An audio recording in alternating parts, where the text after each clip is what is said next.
wax like a dog.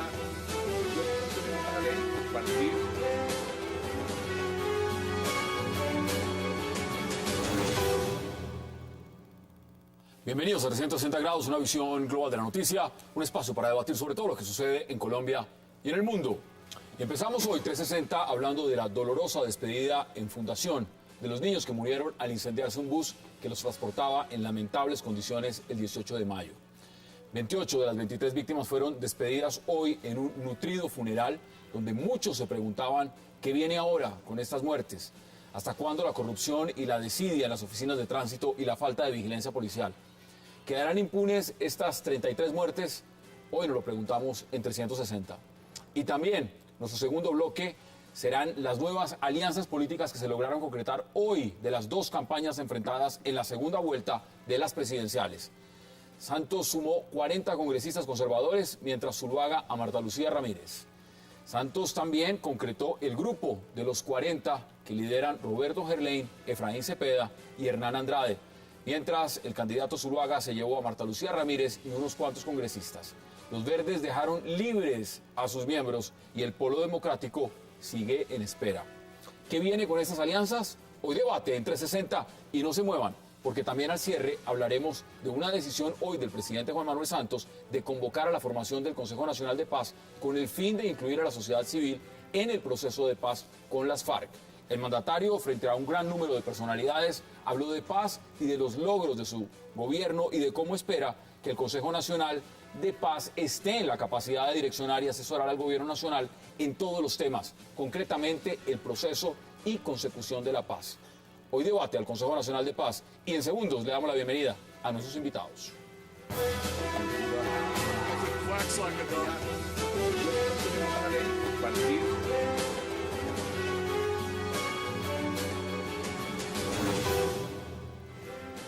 Y qué placer darle hoy la bienvenida en 360 a Dagoberto Charri, al senador Roy Barreras, a Abelardo de la Espriella y a Carlos Patiño. Caballeros, qué placer y gracias como siempre por aceptar esta invitación. Gracias por la invitación. Pues antes de que entremos a hablar de las alianzas políticas, del tema de la paz, pues Abelardo, algo en la costa en Fundación, es imposible dejar de lado y mencionar la tragedia en Fundación, el entierro de estos niños y sobre todo preguntarse si esto va a quedar impune, si esto no genera consecuencias a nivel de país, de conciencia, de entidades, de todo. ¿Cómo percibe usted esto? La tragedia de Fundación es terrible.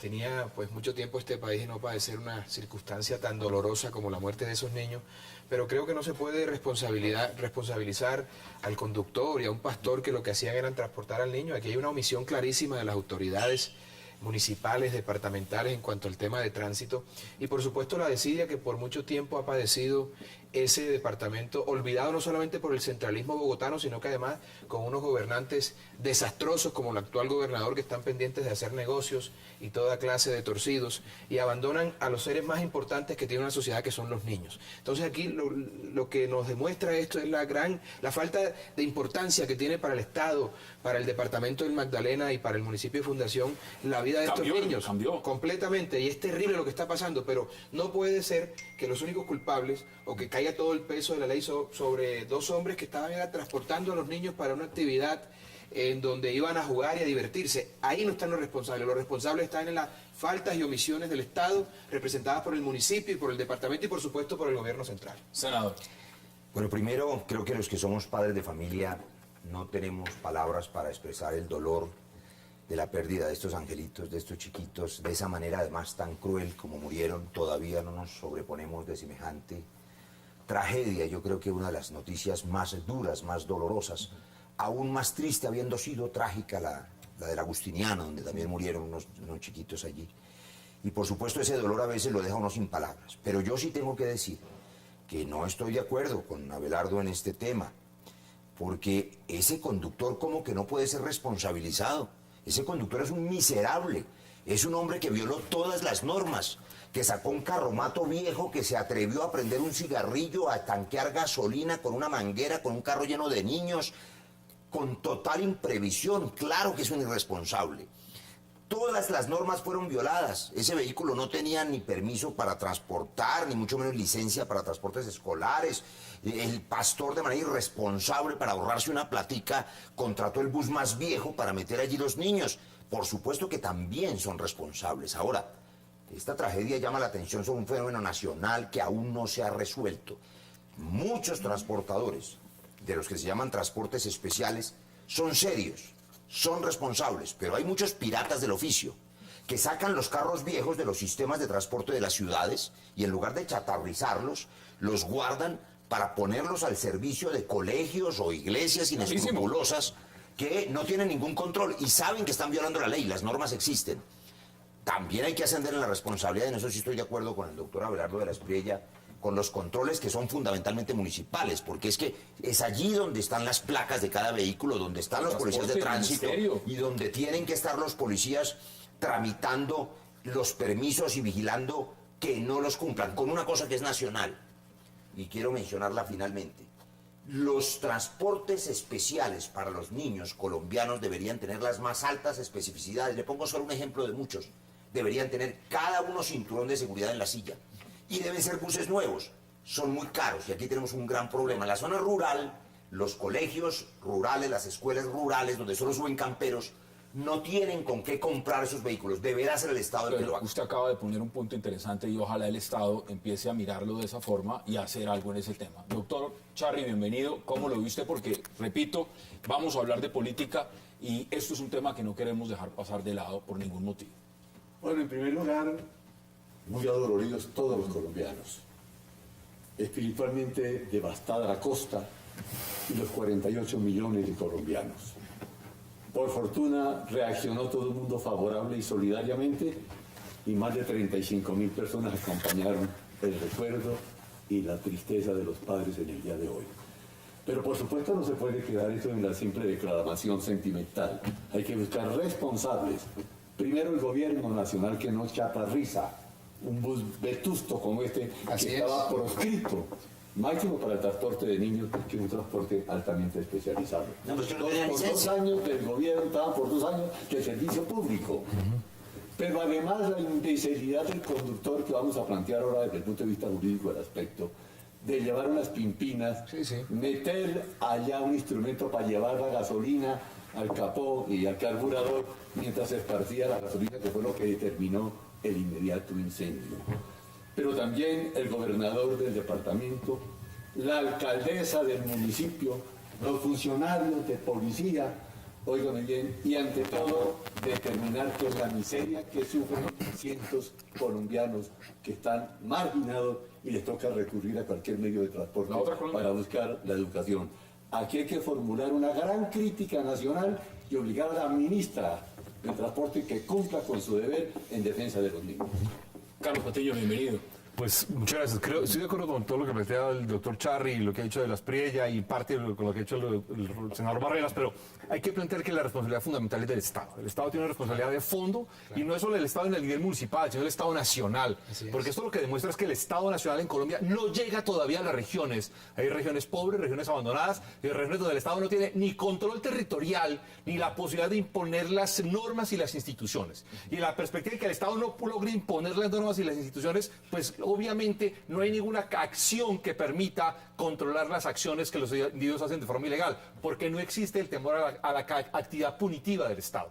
Si el Estado no tiene una capacidad punitiva, todo el mundo viola las normas. No es un tema de buena voluntad, es un tema de capacidad institucional, porque el Estado otorga derechos, pero también ejerce capacidad punitiva. Carlos, y cuando el Estado no tiene esa capacidad punitiva, el Estado termina negociando con cualquier tipo de condiciones o aceptando cualquier tipo de condiciones que aparezcan en esa perspectiva. Y ahí terminamos con tragedias como la de Fundación. La tragedia de Fundación es una tragedia de nivel mayúsculo, que ha pasado de agache en medio de una campaña electoral muy compleja, que gran parte del tiempo de cuando sucedió los primeros días, esto salió en los medios, pero no tuvo el impacto que tenía que tener. Carlos, no de acuerdo además con una cosa, Carlos y Hassan, es que estamos hablando de una tragedia que se repite todos los días. Esta dramática, masiva, además porque son niños, son pequeñitos, pero estamos hablando de más de 5.000 muertos al año por problemas de seguridad vial y más de 25.000 víctimas de accidentes graves, muchas de ellas por conductores ebrios.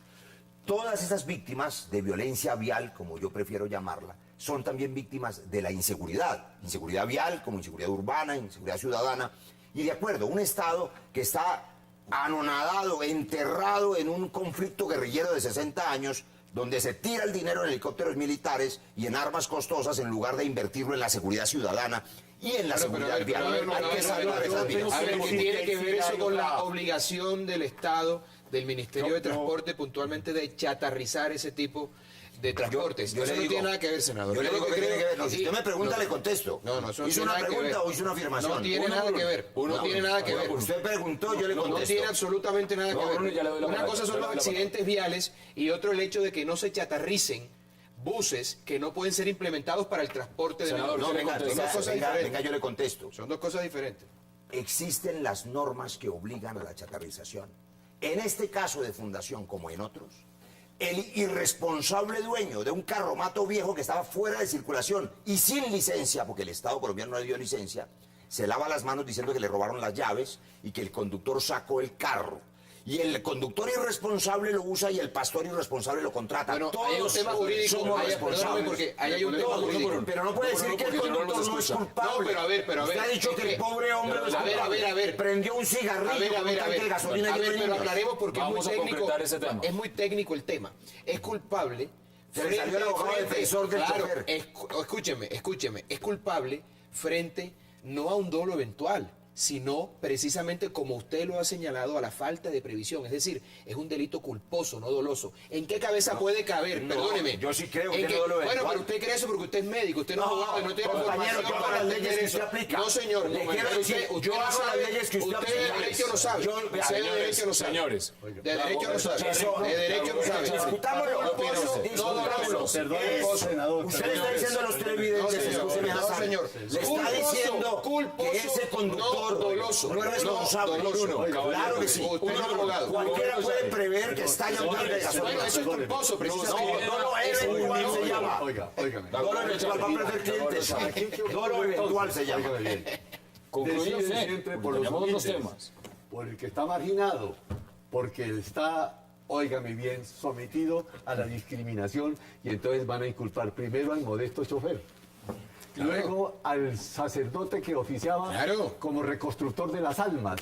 Y tercero ahora al dueño del carro que le libraron boleta de captura. Una locura. Ahí no hay dolo eventual, señor. Claro que no lo hay. Hay Claro que no lo hay. delito culposo. Claro. Pero nadie ha previsto que va a matar 33 Claro, por niños, favor, 33 niños. por favor. Eso no se le ocurre a Un nadie. culpable dolo eventual lo tiene previsto, No, pero lo sabe tiene, que puede no, ocurrir. lo tiene previsto, porque es una probabilidad. Dios, Solo que por eso es que dejan a los conductores borrachos libres, estos abogados defensores. No. prefieren Y las víctimas no. enterradas. ¿De qué ese es el problema? Bueno. De que Es preferible que estén los borrachos libres a que estén los Por eso políticos tenemos sueltos. dos excelentes penalistas acá, un no congresista hay dolo y también un eventual, analista. No hay, Señor, no hay.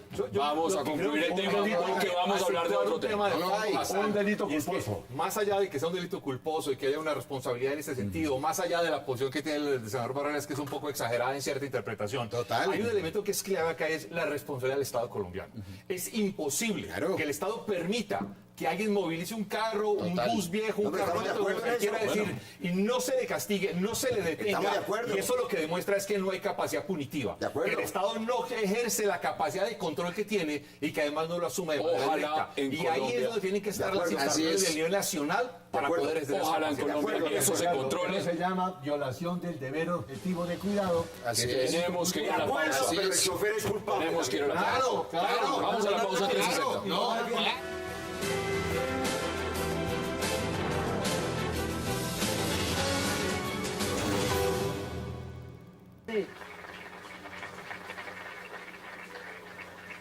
usted va a tener la garantía de una victoria, porque aquí este partido sí que sabe trabajar.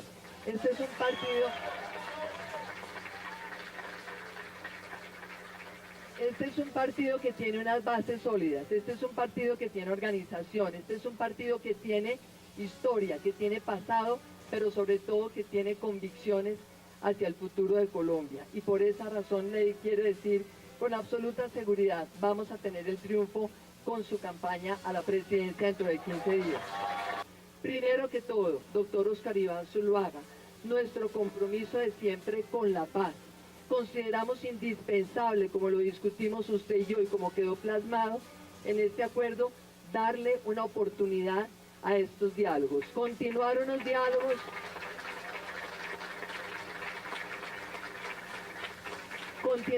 diálogos que, como se lo expresaron ya nuestros congresistas de las regiones más afectadas por este conflicto, realmente puedan lograr un progreso en donde ojalá se termine definitivamente este episodio de tanto dolor para Colombia, pero siempre bajo la condición de que aquí no puede haber impunidad y siempre bajo condiciones y plazos que usted sabrá obviamente exigir en el momento adecuado, pero tiene que ser sine qua non el compromiso de que no se puede seguir reclutando niños, ni haciendo acciones terroristas contra la población civil, ni colocando minas en el campo colombiano.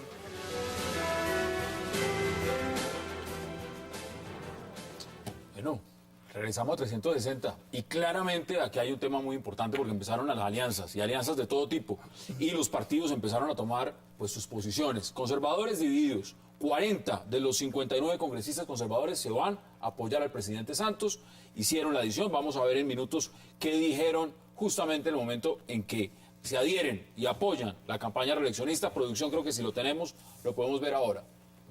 Les agradezco enormemente este respaldo. Es un respaldo que va a ser definitivo. Vamos para el triunfo el 15 de junio, de eso no nos quepa la menor duda, y con el apoyo del Partido Conservador, como lo hemos tenido en el pasado, ese triunfo va a ser todavía más contundente.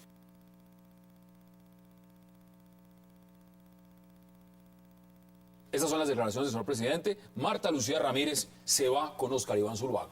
Senador Roy Valleras, empiezo con usted. ¿Cómo ve este apoyo conservador, un apoyo dividido a la campaña reeleccionista? Sabe que yo creo que se ha pasado por alto lo que ocurrió el domingo pasado. A mí me parece que los ciudadanos colombianos votaron en su inmensa mayoría con plena libertad. Yo no le doy mucha importancia a estas adhesiones. La tienen desde el punto de vista simbólico.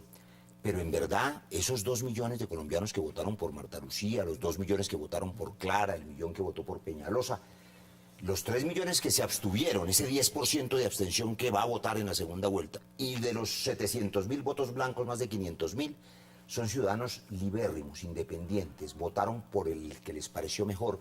Dudo mucho que esos ciudadanos vayan amarrados obedeciendo órdenes de sus jefes o de sus candidatos. ¿Qué tiene esto de interesante? Que como cualquier analista podría observar y prever desde el domingo, pues van a alinearse algunas fuerzas de un lado y del otro para quedar más o menos en un empate. Esperaban una gran adhesión azul, conservadora plena al candidato Zuluaga por ciertas identidades ideológicas, y resulta que la inmensa mayoría del Partido Conservador, 40 de 59, como usted ha informado, se vienen a acompañar la campaña de Juan Manuel Santos. Entre otras cosas por una razón de fondo, ¿no? Yo quiero dar aquí un testimonio. Este Partido Conservador, estos dirigentes, nos acompañaron en la aprobación de la ley de víctimas y nos acompañaron en la aprobación del marco para la paz. Senador, hay un tema antes de pasar a la mesa y a la palabra a los demás. Mire, usted abiertamente ha defendido el tema reeleccionista, ha defendido la campaña y, por supuesto, la figura y el gobierno, y la paz, y el gobierno del presidente Juan Manuel Santos. Sí, pero también ha estado en este programa varias veces. Y no puedo dejar de recordarle, aunque usted lo sabe perfectamente, que usted era de los que decía que ganaban en primera vuelta sobrados. Ahora están por donde pueden buscando alianzas. Todos, porque eso está también. Y es claro, fue una primera vuelta muy apretada. Claro. Están por todos lados. Nadie ganó. Entonces, Sí, no, nadie ganó con 500.000 votos arriba. Menos del 30% en 15 millones de votantes. en esa medida, ¿es creíble que esos votos pues andan sueltos por ahí o esos votos realmente se amarran y lo que están haciendo es tratando de amarrarlos para un lado No, y para otro? yo creo que son votos de ciudadanos libres. Fíjese una cosa, me parece que la mayoría de esos 5 millones de votantes migraron hacia otras campañas porque estaban hastiados de la confrontación de las dos campañas principales, de esa guerra y de ese ataque personal que no le dice mucho a los colombianos sobre su futuro y su esperanza. Todos los candidatos, de los 5 candidatos, 4 creían en el proceso de paz y solo uno encarnaba la guerra, la propuesta de tumbar la mesa a los 8 días. Por eso pudieron votar por tranquilidad con Clara, con Peñalosa. Ahora en junio solo hay un candidato que encarna la paz, que es Juan Manuel Santos. Y un candidato que es consistente en su discurso. ¿Por qué de que a los Peñalosa 8 días entonces? acaba pero con el si me- proceso de paz. ¿Cómo lo dice? No, digamos que la gente que estaba con Santos, los conservadores que estaban con Santos adhirieron hoy formalmente. estaban escondidos por el tema de la doble militancia. Marta Lucía me parece que es un refuerzo importante para Óscar Iván Zuluaga porque es la renovación del Partido Conservador. Dice que va a mediar en tema que le baje el tono al proceso de La Habana. No, está bien, es que de hecho yo estuve invitado por el senador Barrera a las discusiones sobre Las audiencias públicas. las audiencias públicas que tuvimos con la ley promovida en torno a la desmovilización y el proceso por el senador Barrera. Yo estoy de acuerdo con el proceso. Lo que no podemos hacer es hacer un proceso a la medida de la FARC. Pero además lo que no se le puede seguir vendiendo a la gente es el cuento de que el proceso con la FARC va a acabar el conflicto. ¿Hasta cuándo le van a seguir diciendo esa mentira a la gente? ¿Qué pasa con los mandos medios y los mandos bajos que no se desmovilizan? Se van a convertir en unas BACRIM. Digamos que desmovilizar a estos señores de la Habana o de la FARC es un primer paso, pero no va a traer la paz. No le sigan vendiendo esa mentira al país. Estos 2 millones de votos están libres, estos 2 millones de votos son endosables, estos 2 millones de votos los puso Marta Lucía Ramírez solita o se los pusieron los 40 congresistas y los demás a Marta Esos Lucía congresistas están por fuera de esos votos porque, te repito, esos congresistas estaban con Santos desde antes. ¿Es así? Así de sencillo. ¿Cómo lo viste esta alianza? No, yo lo que creo es que la incertidumbre el domingo fue alta, nadie tenía claro cuál iba a ser el resultado, tan no lo tenían claro que había una percepción de la campaña de la reelección del presidente Santos que creía que iba a quedar de primero, no teníamos claro cuál iba a ser el efecto de todo el último escala, los últimos 15 días sobre la campaña de Zuluaga, y se creía incluso que una tercería podía subir y que una tercería podía tener un papel importante. El resultado final es que si sumamos los votos de las tercerías, son mayores que los votos de las dos campañas principales. Y en consecuencia genera una incertidumbre total de cuál va a ser el resultado de la segunda vuelta. Porque en eso tiene razón el senador. Nadie tiene amarrado estos 5 millones de votos. O sea, hablan de 5 millones de votos que están montados sobre la mesa. No hay que tener esperanzas sobre los abstencionistas porque nada indica que los abstencionistas vayan a participar de mayor forma en la segunda vuelta del 15 de junio. Y aparece un dato que es muy importante. Óscar Iván Zuluaga obtiene el triunfo en los departamentos más poblados y con mayor riqueza, mientras que el presidente obtiene el triunfo en los departamentos menos poblados y con menos riqueza, a excepción del Valle del Cauca y quizás el Cauca. Y el resto son departamentos de frontera, está el Atlántico, donde hay, digamos, un voto importante, pero por ejemplo en ciudades como Cartagena gana Óscar Iván Zuluaga.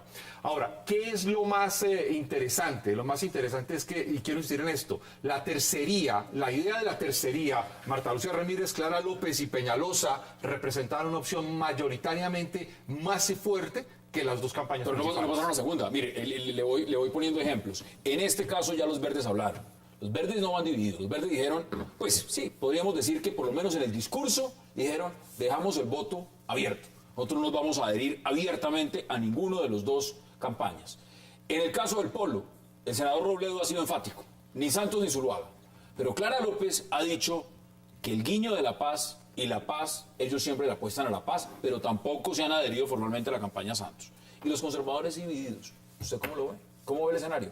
Bueno, mire, estamos en la etapa de las alianzas, que demuestran que se tiene que sublimar la inteligencia y llegar a un partido de ajedrez, donde se mueve cada ficha con una intención predeterminada. Los conservadores 40 ya votaron por el doctor Santos. ¿No ha visto el mapa? Es que estoy muy curioso, los penalistas en análisis ¿por qué político. no nos deja hablar? Demuestra el mapa electoral.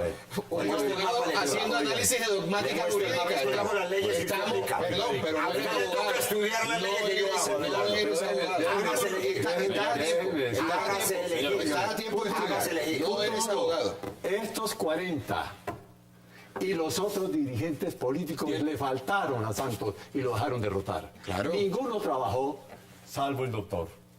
Óigame bien. Pero es que el doctor es de la U. Claro, pero no, es que los otros de la U tampoco trabajaron. Se hicieron Muchas gracias por emplearon sus achacarme los 3 millones de y votos. luego no colaboraron, no visitaban, óigame, las agencias que montó. Óigame, no iban a las oficinas del presidente López, no le invirtieron un peso. Entonces, en su opinión... El presidente López. No, ahí no hay nada nuevo. Ahí no hay nada nuevo. Oiga, Hassan, del presidente López.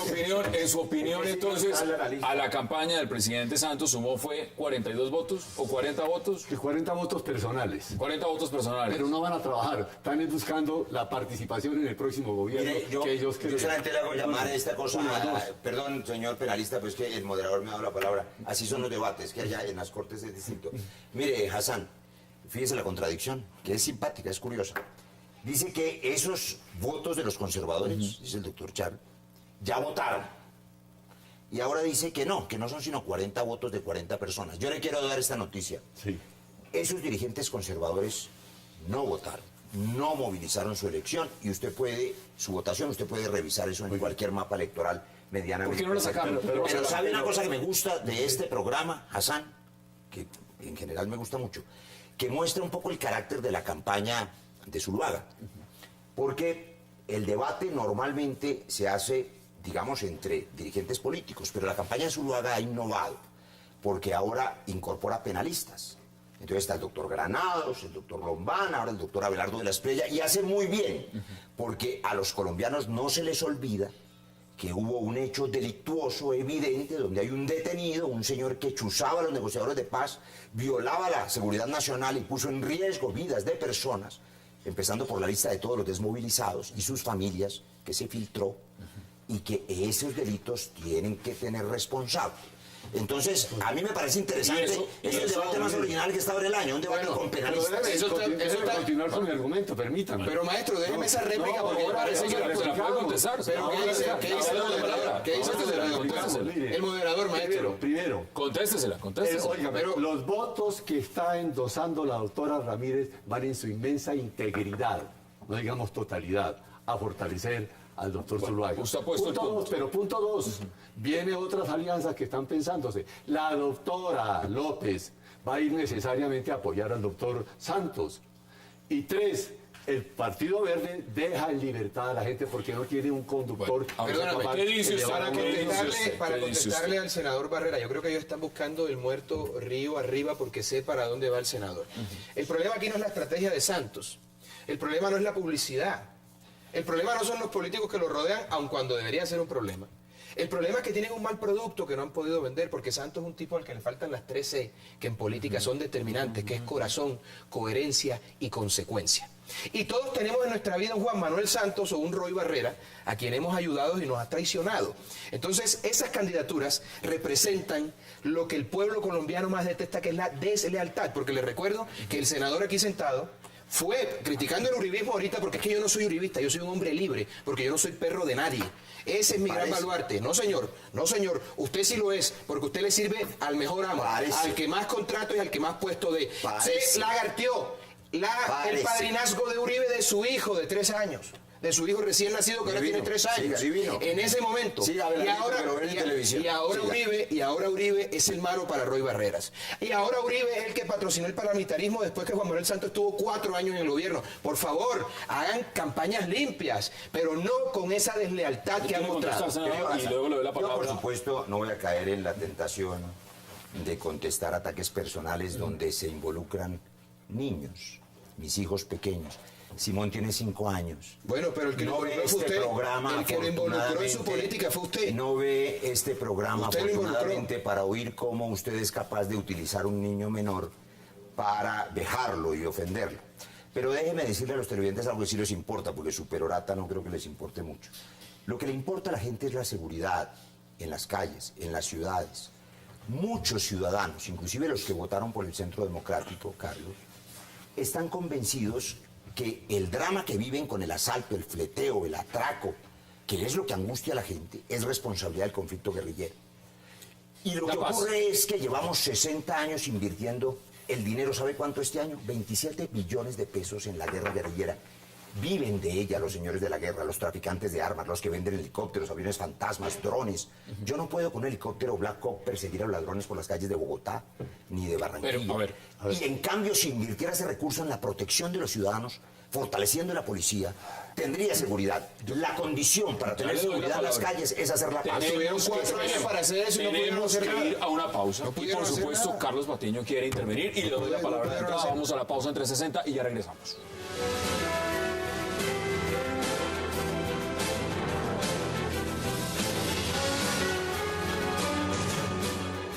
Tomado la decisión de adherirnos a la campaña del candidato a presidente Juan Manuel Santos y que en este documento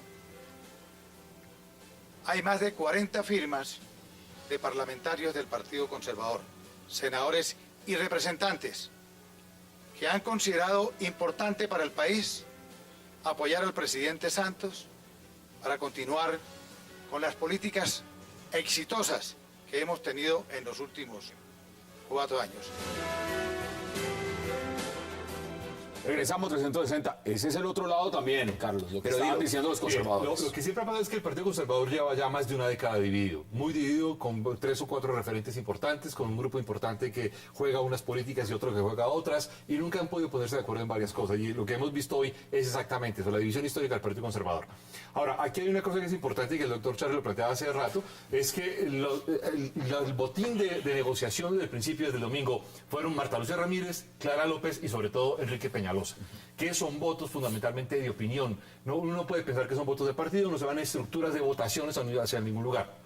Ahora, yo sí quiero plantear algo que desde un punto de vista sociológico y político es muy importante. Lo que está demostrando esta controversia y esta polarización entre Juan Manuel Santos y Óscar Iván Zuluaga es una pregunta de fondo. ¿Quién conforma la élite en Colombia? Pero sobre todo, y es lo que queda la pregunta, es ¿cuál es el proyecto político que tiene la élite en Colombia?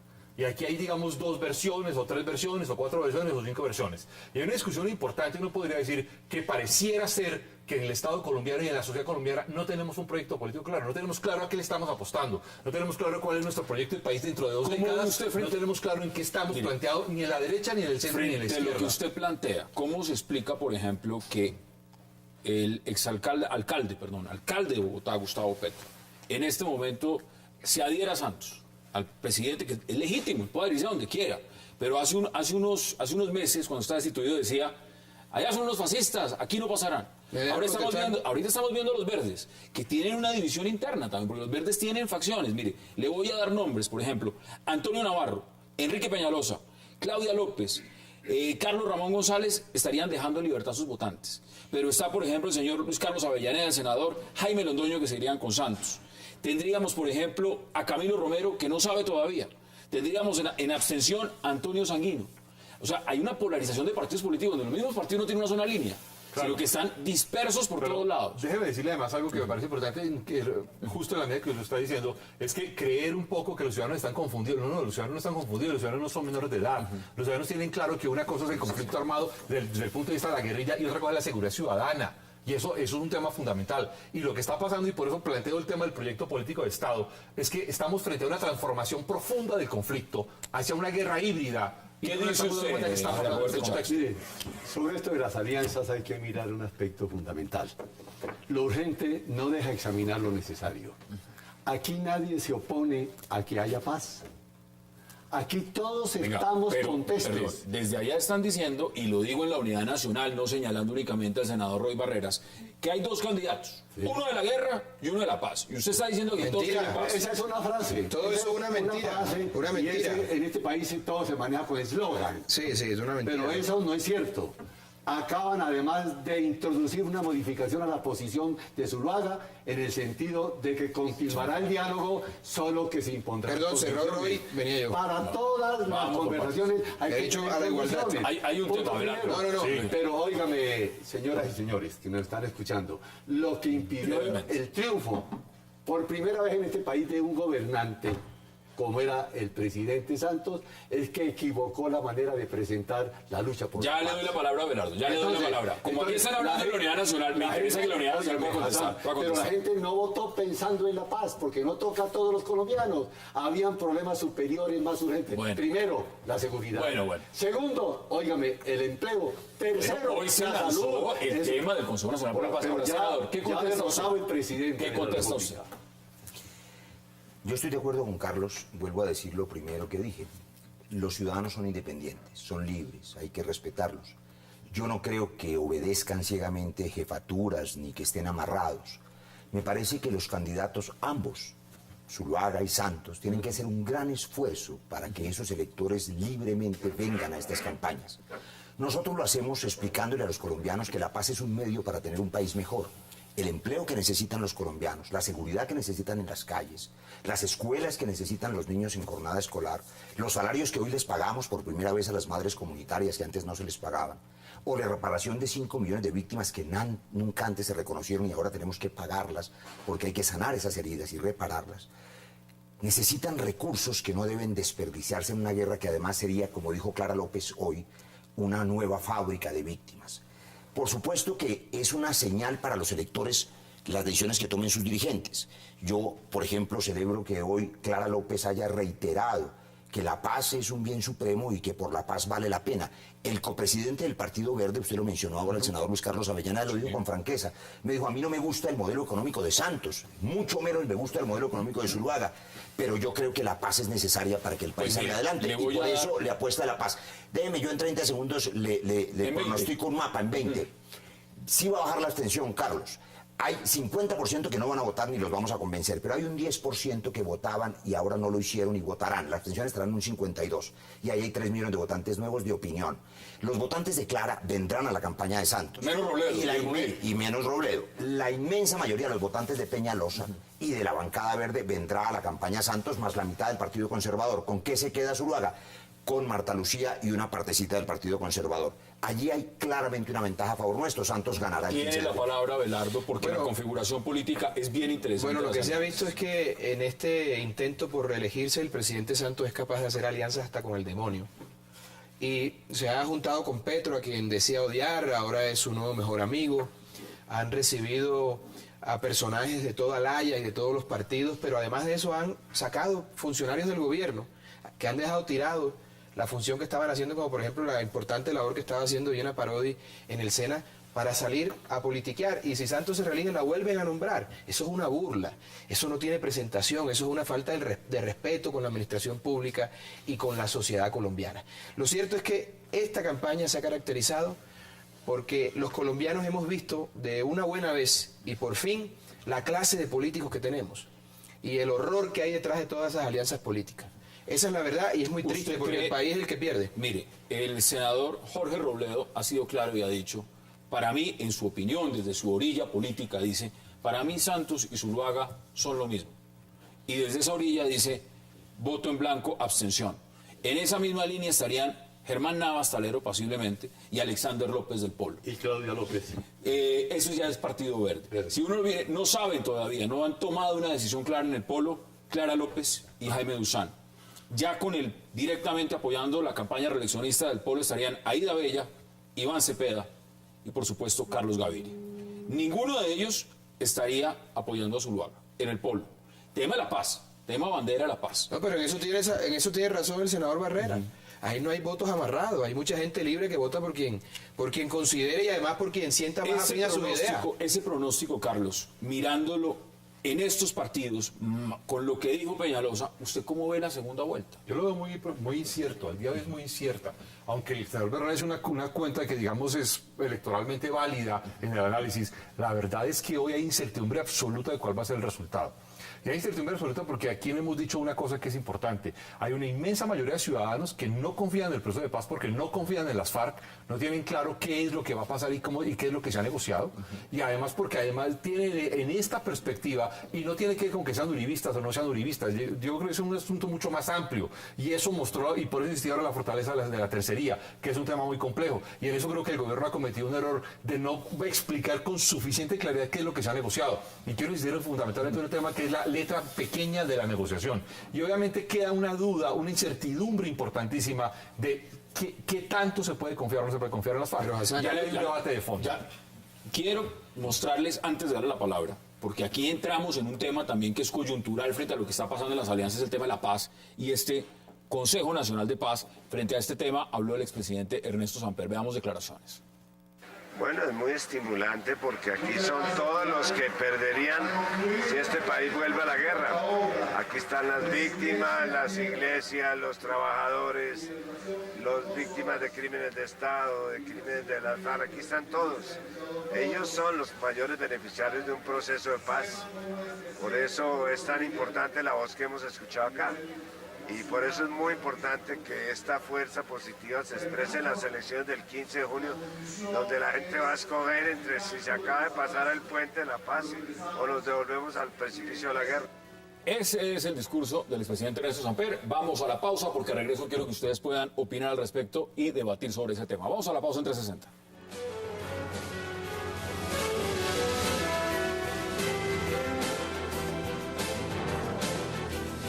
Queremos que el proceso de paz ayude a satisfacer los derechos de las víctimas, comenzando por la medida más efectiva de protección y no repetición, que es precisamente el fin del conflicto.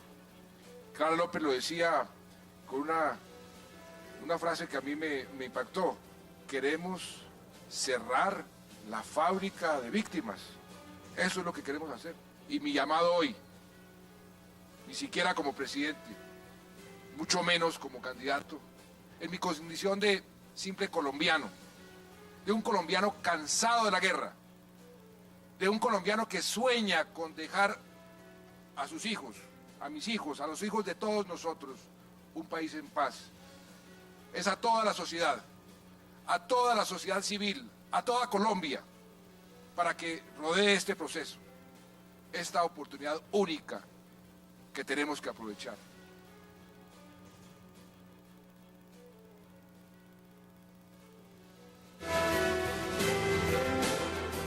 Regresamos, entonces ya le voy a dar la oportunidad también de que todos puedan hablar de esos amplios. Senador, me interesa conocer su posición. Yo quiero resaltar una frase de Carlos Patiño ahora también. Dos, primero un llamado que me parece muy importante y que no se hace suficientemente en las campañas.